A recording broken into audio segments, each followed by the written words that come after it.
Hi, my name is Danny Richter, and I'm a volunteer with the Citizens Climate Lobby.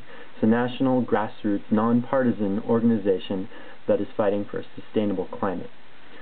We believe that the first step to a sustainable climate is establishing a price on carbon. Now, to establish a price on carbon, you've probably heard of a cap-and-trade system. Something you probably haven't heard of is a carbon tax. We're in favor of a revenue-neutral carbon tax, where all the funds that it raises go back to Americans. And the advantage of this is it doesn't increase the overall tax burden because you're giving everything back.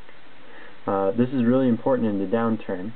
And the other thing that's important about this is if you return everything, an analysis by the Carbon Tax Center has shown that 68% of Americans will actually end up getting back more money than they put into it, or the same amount.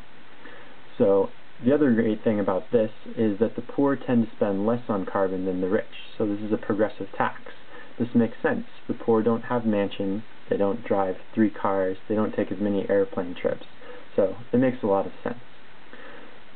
So that's one feature of the tax that we like, is returning 100% of the proceeds. Keeps it simple. The other part of the tax, of this system that we're proposing that we like, is to make the price increase steadily over 10 years, predictably, so that in 10 years renewables are cost competitive with fossil fuels. And along the way we want to establish emission targets where if we're not meeting those emissions targets, then we could increase the price faster.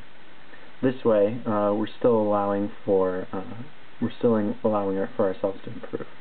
The third part of this proposal that we have is to make adjustments for the price of carbon at the border.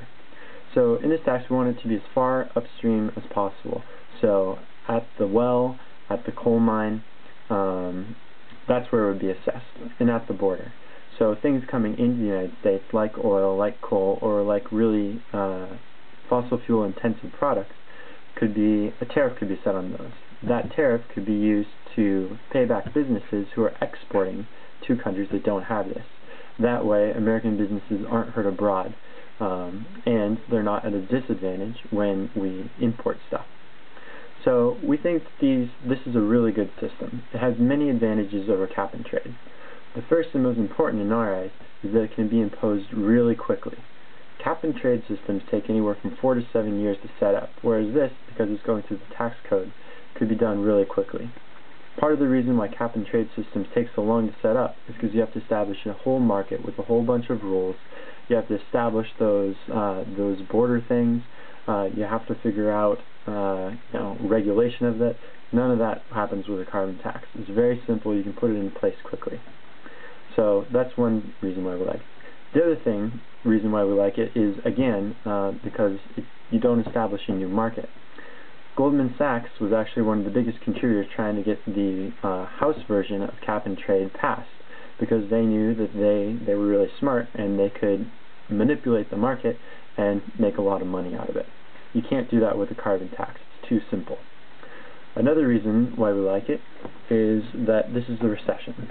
And if you give back 100% of the funds, then people in this recession aren't going to be hurt. In fact, 68% of us are going to end off better than we were beforehand. Another advantage over cap and trade is that this sends a very strong business signal. Businesses can plan. Businesses want to be able to plan long term, and by having the schedule over the next 10 years of where the price is going to be, businesses will be able to plan. Cap and trade doesn't have that. It varies. It's a market. It goes up and down, and that drives businesses crazy. And sometimes these markets crash, as has happened in Europe 2 or 3 times now. So these are the reasons why we want a revenue-neutral carbon tax, assessed at the mine, at the gas pump, not at the gas pump, at the well. If you think this is a good idea, then why don't you send this video to your congressman or your congresswoman and your senators. Tell them that you want a price on carbon, and you want to do it through a revenue-neutral carbon tax.